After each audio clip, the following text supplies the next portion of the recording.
Okay, so now we are going to get into Russia and some really cool stuff and kind of sketchy stuff all at the same time, but let's get into it. Okay, Russia 1752 now. And our next great leader of Russia would be Catherine the Great, who was actually Prussian, but hey, that's cool. She married into the family, and her husband, quote unquote, died. Kind of sketchy, but hey. But underneath her, Russia will really, I say, blow up. Catherine the Great. Um, has often been downgraded for a variety of different things, and I think a lot of people often were jealous, and there are a variety of rumors that always spread about her reign and things along that line because she was a woman. But the fact of the matter is next to Elizabeth, she's probably one of the strongest female monarchs that you would ever see in the entirety of history. Now, early on, she was considered to be a little bit of an enlightened ruler. One of the big things that she actually did was to start to let the serfs have some movement. They could actually move around a little bit, starting to ease some restrictions, but for many serfs, it wasn't coming fast enough. So they revolted, and then she killed them, and that was the end of that because, that's what happens.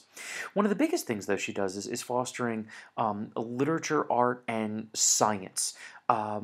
She helped build the Hermitage, which is one of the greatest art museums in the world. She expanded the University of Moscow and actually created the Academy of Science. And let's understand this. Remember, Russia went to space first. Russia has built the world's most powerful nuclear bomb. Russia had scientists that actually established the scientific basis for the Big Bang Theory. So they are ridiculously intelligent, okay? And, good at a variety of sports too. But they are brilliant, and a lot of that goes back to Catherine. She'll also open the Grand Theater of Russia, and Russia will start having playwrights, and they'll eventually have some writers as well. Of course, those writers will then write against them, but that's fine. And she also will expand the education system, especially for girls.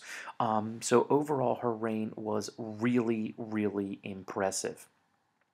And so, just to give you an idea, this is the front of the Hermitage Museum. I mean, I would go there, and here's just one of the rooms where you can see a bunch of paintings of Russians and stuff like that. But still, I mean, that's just one room. This is the outside of the Grand Theater of Russia. Pretty cool. And this is the current Russian Academy of Science. It looks very sciencey. For me, it's got a Big Hero 6 feel, but it's pretty awesome. Now, that's not to say she didn't spend lavishly. She would actually expand on the Winter Palace. So this was her palace. Land or building wise, it's actually much, much bigger than Versailles. So it starts to here and goes all the way down here. So it's pretty awesome. And just to give you an idea of the inside, I mean, my goodness. I mean, you've got marble and gold and just, it's incredible. This was the throne room.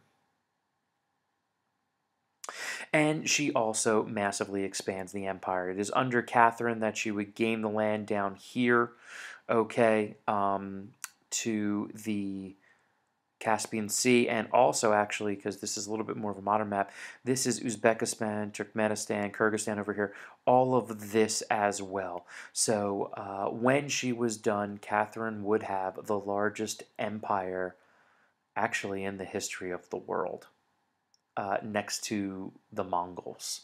So that's pretty awesome. Now, after her reign, Russia starts to grow. We, of course, mentioned Russia's role in fighting Napoleon. And then the biggest thing that really does occur in the 1800s under Russia is the Crimean War. Russia is starting to expand. They are gaining land, and they are in the position where they might have actually been able to knock off the Ottomans, which would have given Russia actually most of the Middle East as well. Well, Britain and France were going to have none of that. Remember, this is the concert of Europe, and we can't let any one nation get too powerful, and they are able to come in and just absolutely hammer the Russians. And a lot of it had to do with better technology. They had better tactics. They had more modern weaponry. Like on the right, you see here a picture of British soldiers in the red, basically plowing down all these Russian soldiers in blue.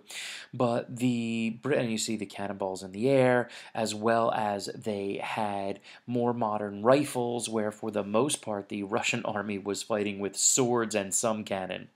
Now, most of you have never heard of this war. Actually, as far as the West concerned, there was only like an okay poem that ever came out of this. A guy wrote a poem called "The Charge of the Light Brigade," which was to glorify the Light Brigade, which was a group of English soldiers. But when you look at it, it was they honored the poem was to honor them for being brave, but these guys charged the Russians who were on the top of a hill with cannons on horses, and then they all died. So, yeah. But in the end, Russia's power is checked, and the big chance for them to expand to even greater was held back.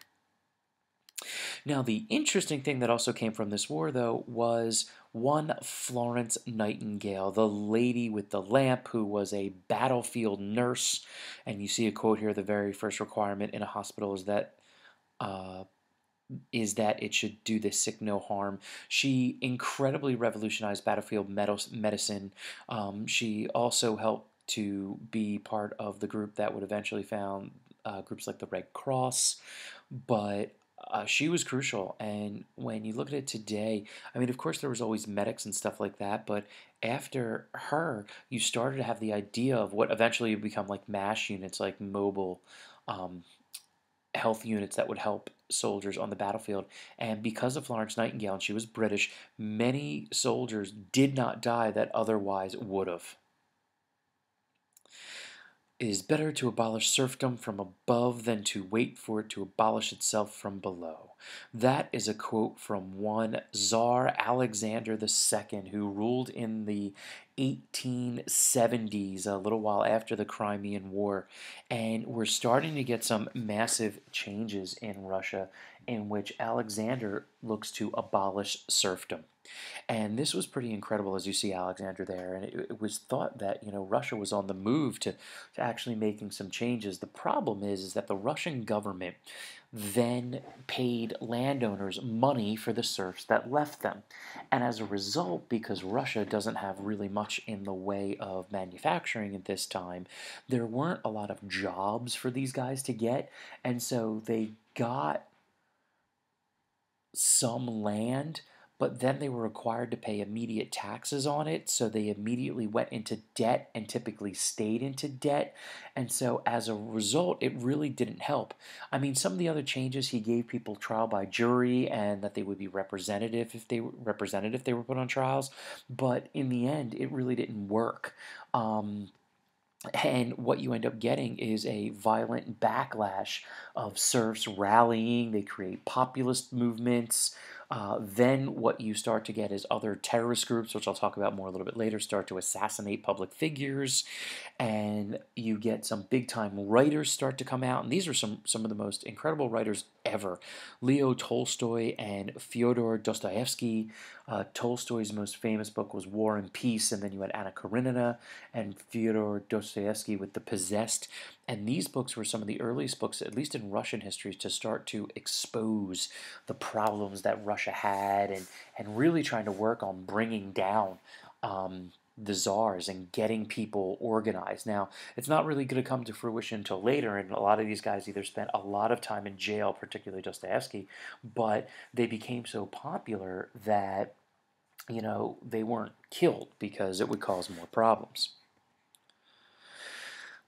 They also spent a lot of money. Here's an example. This is Karl Fabergé, who was a Russian craftsman, and Alexander II was the first to order a Fabergé egg. Now, these are famous eggs that are made of jewels and gold and pearls and diamonds. Like this blue one here actually went on the market at one point in recently for $33 million. And so this really shows you the problem of Russia in that they kind of start to make some advances, but then the monarchy's still doing whatever they want. They're spending tons of money. You get regular people with like $2, it's not going to last. And it really wouldn't last under Tsar Alexander III, his creepy-eyed son. In 1881, the People's Will, which was a terrorist group, yes, they've been around for a while, assassinate Alexander II. And unfortunately for them, I have here it doesn't work correct because they wanted to get the popular support behind him, but Alexander was still viewed by many people as a reformer.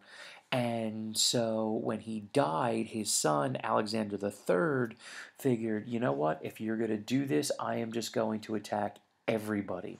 And he persecutes, and he's got the secret police, going again. Looks like they're still held over from Ivan IV. He's going to persecute Poles and Cossacks, Muslims and Germans. He's going to persecute the Jews because, of course, the serfs are again going to have no power, and the monarchy is kind of going out of control. And I really think it's the reign of Tsar Alexander III that eventually is going to set up the communist revolution, because the Nicholases are to come after this, and that's just all going to fall apart. But nonetheless, a lot of dramatic changes in Russia and advances in Russia, although the still big problem with Russia, because if you notice I haven't talked about this, even though they set stuff up, they're not quite as industrialized, their economy's not as strong, and that's really going to come home to roost when we get to the early part of World War I. All right, guys, I will see you soon. Make sure you get your comments and questions, and I'll see you later.